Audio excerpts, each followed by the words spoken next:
ایک real life situation ہمارے سامنے آیا تھا، جو بچے کہہ رہے تھے کہ یہ ہمارے ماں باپ کی محنت کی کمائی تھی، یہ عورت آ کے تو اس نے وہ لے لی ہے ساری، اور اب ہمیں کوئی وہ حصہ نہیں دے رہی ہیں. تو اس میں ناظرین کچھ بھی نہیں ہو سکتا، کیونکہ وہ لیگلی وہ حقدار ہیں. تو اس لیے سوچ سمجھ کے تو لکھنا چاہیے. اچھا، اس کا حل یہ ہے کہ آپ کی جائیداد پروٹیکٹ کرنے کے لیے اس کا حل یہ ہے کہ جب آپ کی جو پراپرٹی ہے دونوں کے نام پہ ہے، دو مختلف کیٹیگریز ہوتی ہیں. ایک تو ہے جوائنٹ اونرشپ، جس کا مطلب ہے کہ 100% میاں مالک ہے اور 100% بیوی مالک ہے، جس کا مطلب ہے کہ دونوں میں سے ایک کا انتقال ہوگا تو دوسرے کو ساری چلی جائے گی، تو جب ان کا ہوگا پھر بچوں کو جائے گی. دوسری جو کیٹیگری ہے، جو میں ہمیشہ ایڈوائز کرتی ہوں کہ یہ والی کیٹیگری ہونی چاہیے، وہ یہ ہے کہ دونوں میاں بیوی کے اسی طرح نام میں پراپرٹی ہے، مگر اب جو کیٹیگری ہے وہ ہے 50-50، یعنی کہ آدھی ہسبینڈ کے نام پہ ہے اور آدھی بیوی کے نام پہ ہے. یہ جب کیٹیگری ہوتی ہے تو پھر آپ اپنے وصیت نامے میں جب آپ لکھتے ہیں کہ میرے مرنے کے بعد میرا آدھا حصہ میرے بچوں کو جائے، میری بیوی کو نہیں جائے. اور بیوی بھی یہی لکھتی ہیں. اس کا یہ فائدہ ہوتا ہے کہ ساتھ ساتھ پھر ہم وصیت نامے کے اندر ایک ٹرسٹ لکھ سکتے ہیں. وہ ایک اسپیشل قسم کا ٹرسٹ ہوتا ہے. اس کے دو فائدے ہیں. ایک فائدہ تو یہ ہے کہ انہیریٹنس ٹیکس پلاننگ اس کے ساتھ ہو سکتی ہے، جس کا مطلب ہے کہ انہیریٹنس ٹیکس ایگزیمشن لمٹ پھر آٹومیٹکلی ڈبل ہو جاتی ہے، جس کا مطلب ہے کہ بجائے یہ کہ 3,25,000 بچوں کو ملے، پھر بچوں کو 6,50,000 تک جائیداد جو ہے وہ بالکل ٹیکس فری ہو جاتی ہے. تو دوسرا یہ فائدہ یہ ہے کہ فرض کریں کہ دونوں میں سے ایک کا انتقال ہو گیا، بیوی کا اگر انتقال ہو گیا، میں وہی اگزامپل پھر یوز کرتی ہوں. اگر بیوی کا انتقال ہو گیا تو بیوی کا آدھا حصہ پھر انہوں نے جو ٹرسٹ لکھا ہوا تھا وصیت نامے کے اندر، اس کے اندر پھر ڈالا جا سکتا ہے. میاں صرف اپنے آدھے حصے کے مالک ہیں، بیوی کا جو ہے ٹرسٹ میں ہے، اور یہ تو 100% گارنٹی ہو جاتا ہے کہ یہ ان کے بچوں کو ہی جائے گا اور کوئی اس میں سے جائیداد نہیں لے سکے گا. میاں کا جو آدھا حصہ ہے وہ تو اسی طرح اپنے آدھے حصے کے مالک ہیں، مگر وہ پوری جائیداد جو ہے اسی طرح استعمال کر سکتے ہیں جیسے پہلے کر رہے تھے.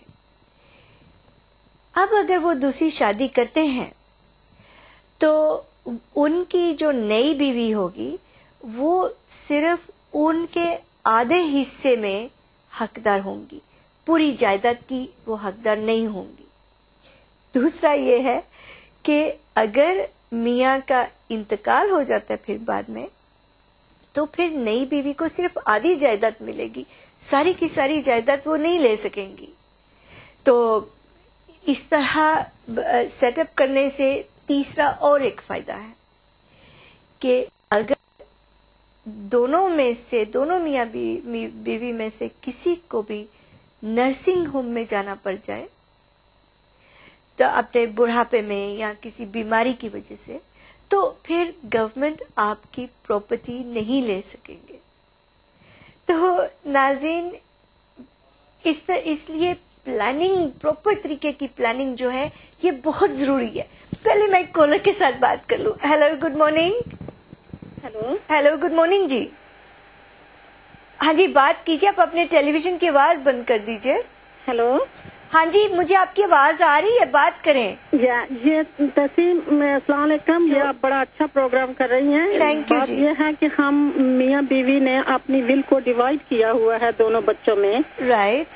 کہ جب میرے میاں کی ڈیتھ ہو جائے تو اس کی ساری جائیداد چلی جائے بیٹے کو جی. اور جب میری ڈیتھ ہو تو میری بیٹی کو. اچھا جی. تو وہ بیٹی کا جو میں نے بنایا ہوا ہے, گھر لیا ہوا ہے, اس کو میں نے جوائنٹ میں ڈالا ہوا ہے اور ول بھی بنائی ہوئی ہے کہ میرے مرنے کے بعد میری everything will go to my daughter. Right. مجھے جوائنٹ کا کیا مطلب, کیا وہ پراپرٹی جو ہے جوائنٹ نام میں ہے بیوی بیٹی کے ساتھ؟ وہ میرے نام ہی ہے. اچھا, صرف آپ ہی کے نام پہ ہے؟ اور میرے نام پہ, میرے اور میری بیٹی کے نام پہ جوائنٹ نام میں ہے. جی ہاں جی. ہم نے ٹینس ان کامن نہیں کی ہوئی. ٹھیک ہے, دیٹس فائن. اچھا, جوائنٹ میں اور ول بھی میں نے بنا دی ہوئی ہے کہ میری لائف کے بعد میری بیٹی کو چلی جائے ساری جائیداد. ٹھیک ہے. تو مجھے بتائیے کہ وہ جو پراپرٹی ہے اس گھر کے اندر آپ خود رہ رہے ہیں؟ ذرا مجھے آواز نہیں آ رہی. وہ جو پراپرٹی آپ نے اپنی بیٹی کو دینی ہے, ٹھیک ہے, وہ گھر کے اندر آپ خود ہی رہ رہے ہیں؟ ہاں جی, اور میری بیٹی بھی رہ رہی ہے, ابھی اس کی شادی نہیں ہوئی. اچھا جی. تو مجھے یہ فکر رہتا ہے کہ جب اس کی شادی ہو جائے گی, خدا نخواستہ اگر اس کی کوئی ڈیورس ہو جائے جی, تو وہ اس کو تو آدھا حصہ جو ہے وہ اس میں آدھا چلا جائے گا یا پورا چلا جائے گا؟ اگر آپ کے انتقال کے بعد جب آپ کی, مجھے بتائیے کہ آپ کے میاں بھی وہیں رہ رہے ہیں؟ نہیں. اچھا جی. کیونکہ وہ بیٹے کے لیے وہ بیٹے والے گھر میں رہ رہے ہیں اور میں بیٹی کے ساتھ رہ رہی ہوں. اچھا جی. کیونکہ everything of my husband will go to my son and everything of mine will go to to your daughter. Okay, ٹھیک ہے. اگر آپ کا انتقال خدا نخواستہ ہو جاتا ہے, جی, ٹھیک ہے, تو پھر تو ساری پراپرٹی آپ کی بیٹی کے نام پہ ہو جائے گی. وہ بیٹی کے چلی جائے گی, ہے نا, بیٹی کے نام پہ چلی جائے گی. That's what I wanted. لیکن اگر میری زندگی میں اس کی شادی ہوتی ہے اور اس کی ڈیورس ہو جاتی ہے جی, تو اس کو ڈیورس میں اس کا کتنا حصہ جائے گا؟ ڈیورس میں وہ آدھے کے اوپر کلیم کر سکتے ہیں, تو آدھے کے اوپر کلیم کر سکتے ہیں, ہاف کے اوپر. مجھے بتائیے کہ آپ نے ابھی سے ہی بیٹی کا نام کیوں لکھا دیا پراپرٹی کے اوپر؟ وہ اسی لیے لکھا ہے کہ I don't want to pay the inheritance tax and I don't want to make a trust. Right, okay, alright. تو پھر ٹھیک ہے, ویلیو کیا ہوگی پراپرٹی؟ ویلیو اس کی 300,000 ہوئے گی اور 250,000. اچھا جی. تو پھر تو اس کے اوپر انہیریٹنس ٹیکس پڑے گا ہی نہیں, کیونکہ انہیریٹنس ٹیکس نہیں لگے گا, لیکن آئی گاٹ اے کیش. اچھا جی, okay, alright, I understand. And that share میں نے اس لیے ڈالا تھا کہ ہم نے کئی سال پہلے گھر لیا تھا بچی کے نام پہ, تو وہ جو گھر بیچا تھا تو وہ بچی کا پیسہ ہی تھا, تو ہم نے مل کے دونوں ماں بیٹی نے تو گھر لے لیا ہے. اچھا, مطلب جوائنٹ نیم پہ. Right, right. اچھا, تو اس لیے میں یہ سوچتی ہوں کہ اگر خدا نخواستہ مطلب میری ڈیتھ ہو جائے, میری ڈیتھ سے پہلے میری زندگی میں اگر اس کی شادی ہوتی ہے اور کوئی ڈیورس ہو جاتی ہے جی, تو اس کا کتنا حصہ بنتا ہے ڈیورس میں؟ مطلب ایوری تھنگ ہاف, گھر صرف اس کے نام جوائنٹ ہے, باقی پیسہ میرے نام ہے.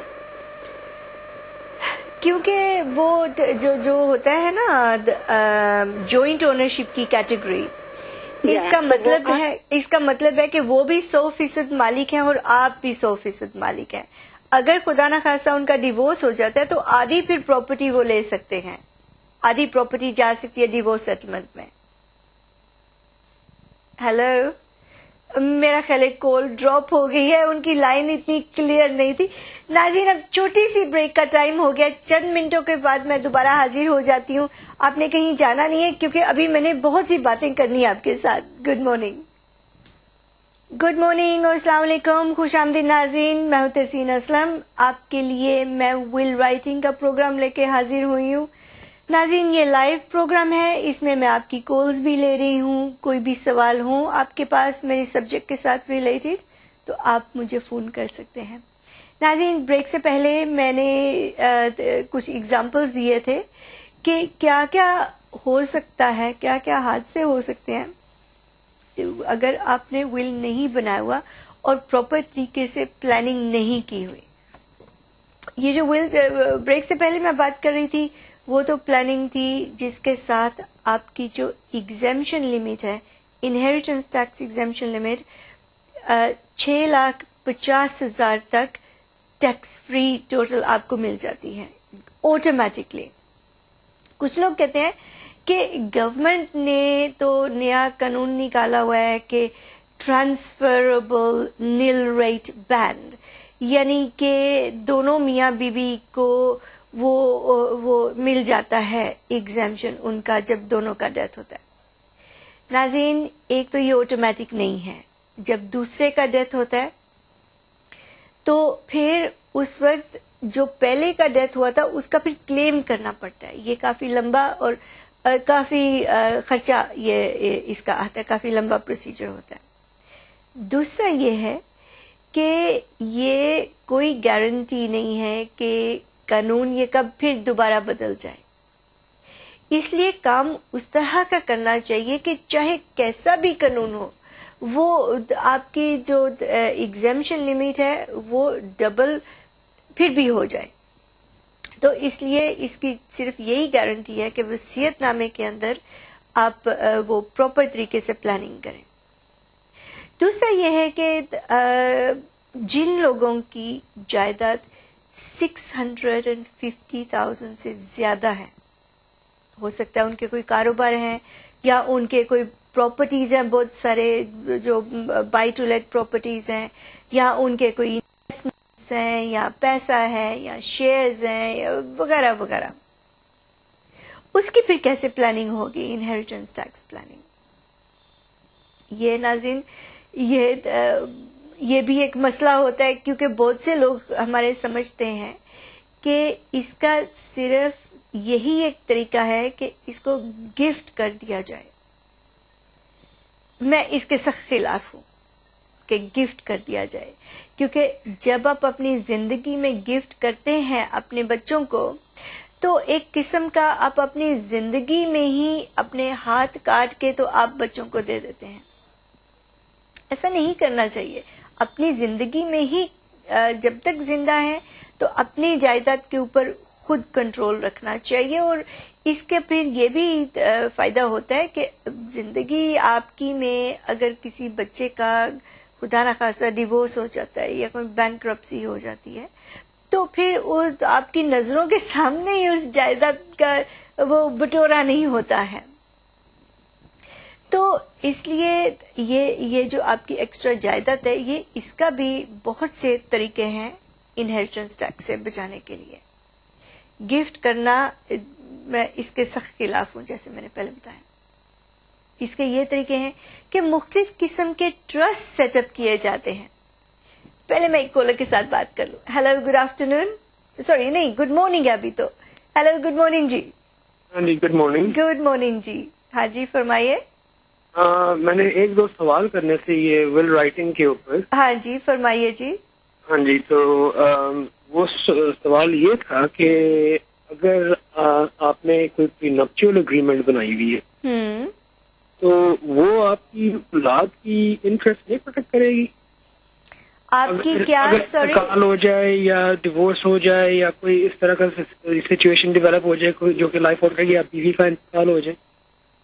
نہیں, پری نپچول اگریمنٹ تو ڈیورس کے سلسلے میں کام آتی ہے کہ اگر ڈیورس ہو جائے تو پھر آپ ایک دوسرے کے ساتھ اگریمنٹ کرتے ہیں کہ وہ جو بھی آپ کی اگریمنٹ ہوتی ہے, فار ایگزامپل کہ آپ ان کی جائیداد کا حصے میں سے کلیم نہیں کریں گے اور وہ بھی اسی طرح کی اگریمنٹ کریں گی. یہ پری نپچول اگریمنٹ ہوتا ہے. مگر اگر آپ کا انتقال ہو جاتا ہے تو پھر تو وہ قانون مختلف لاگو ہوتا ہے. ٹھیک ہے جی. کوئی انسان کو پتہ نہیں ہوتا کہ انتقال ہونا ہے, ڈیورس ہونا ہے یا یہ ہونا ہے, مگر ہر ماں باپ جو ہے وہ یہ سوچتے ہیں کہ ہم اپنی انٹرسٹ کیسے پروٹیکٹ کریں جی اپنے جیتے جی اور اپنے باپ. That's it. آپ اگر سنتے رہیے, باقی کا میرا شو جو ہے یہ میں بات کرنے لگی ہوں ٹرسٹس کی کہ مختلف قسم کے ٹرسٹ ہوتے ہیں جو صرف اسی مقصد کے لیے ہی ہیں.